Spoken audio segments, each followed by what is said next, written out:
Tchad, réputé pour son hospitalité légendaire en Afrique, est également reconnu comme l'un des pays africains accueillant le plus de réfugiés fuyant les conflits et les crises humanitaires dans des pays voisins comme la République centrafricaine et le Soudan.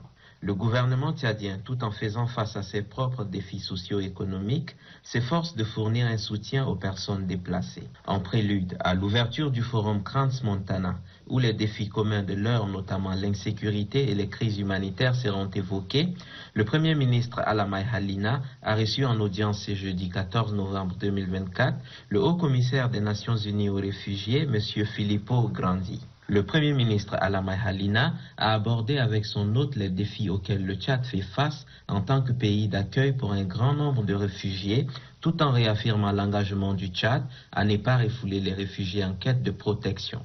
Il a insisté sur l'importance de garantir la sécurité et la dignité des personnes déplacées, tout en reconnaissant les limites des ressources du pays. Des préoccupations que reconnaissent tout naturellement le diplomate onusien qui salue d'ores et déjà les efforts du Tchad en faveur des réfugiés.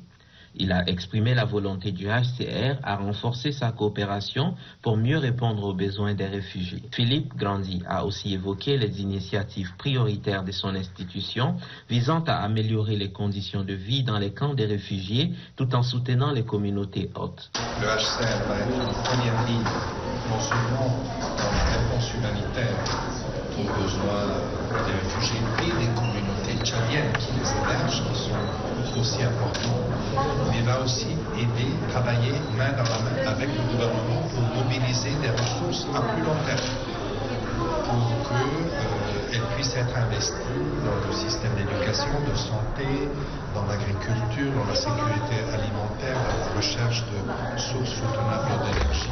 Une situation vraiment difficile. Je sais qu'elle a été rendue encore plus difficile par les inondations, par les attaques terroristes, donc beaucoup de défis auxquels le Tchad fait face.